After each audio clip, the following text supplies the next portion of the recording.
Hi, I'm Charlie Stoeckle. And I'm Paul Zajac. Welcome to DnDSPN. This is where we mash up D&D and sports commentary. Kind of.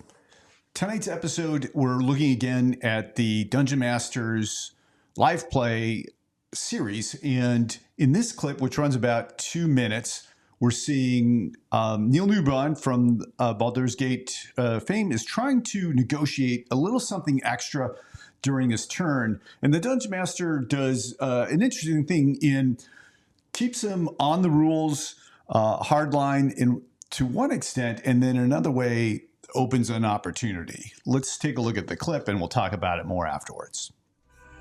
I don't know if you know, I'm a doctor, a professor, in fact. And so this is a rotting corpse. We're in a fetid swamp. I think it's fair to say that I know enough that when things decay, one of the aspect chemicals that is given off is methane, which is highly flammable. And so I want to surmise this thing may have maybe a weakness to fire or something, because clearly all this rotting flesh in this rotting environment with gas coming through in bogs and things like that, which is prevalent, is it fair to say that I would know or surmise that it is probably has methane expelling from it? You can definitely use your action to study the environment and figure out the best way. I'll give you this. I would like to use a bonus action for that. I'm sorry. I figure you'll find it's a bonus action.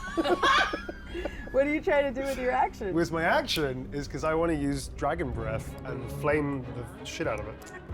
That's the reason I wanted to see, like, I think there's like... He's got a plan. Yeah, like if it's emitting methane, it's going to hit it a lot harder if I use a fire breath as opposed to like an electricity breath or something.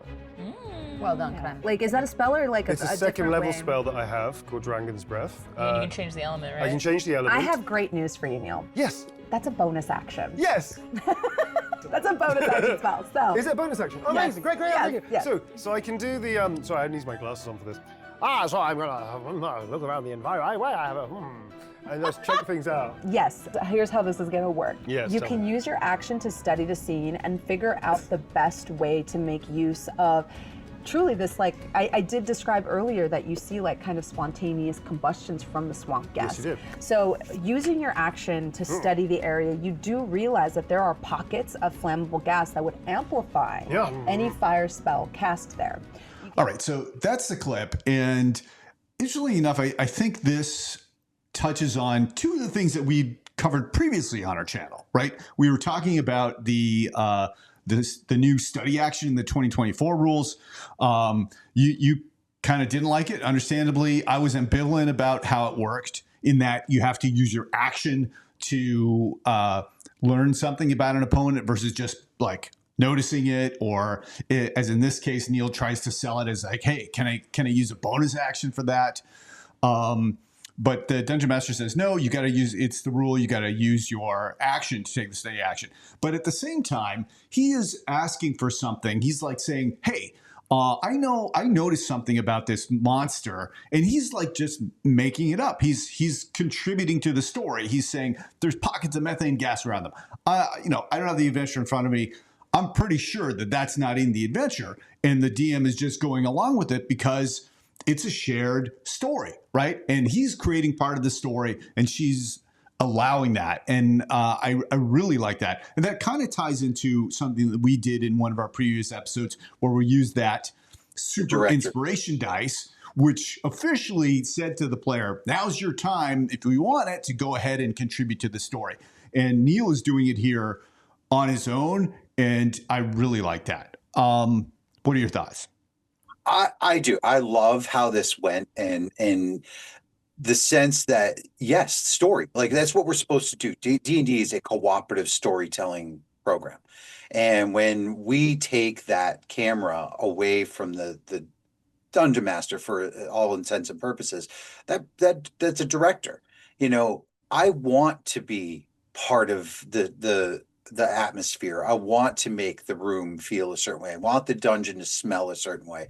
Now, Neil's perfectly aligned with feeling that there's methane in the room. Can I use that to my advantage? Can it backfire? Like there's so many things that go through my head as a player and a dungeon master in that situation. And I think it's fantastic.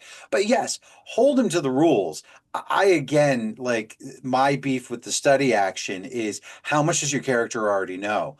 Does Neil's character, who's a doctor, alchemist, kooky wacky guy with his own laboratory probably knows a little bit about methane to start.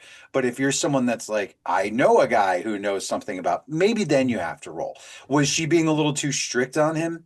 Maybe, but I still think it all depends on what your character's level is. Yeah, I mean, I think she found a way to blend being strict and opening up the adventure, which was great. Maybe it would have happened differently if both these two things weren't going on.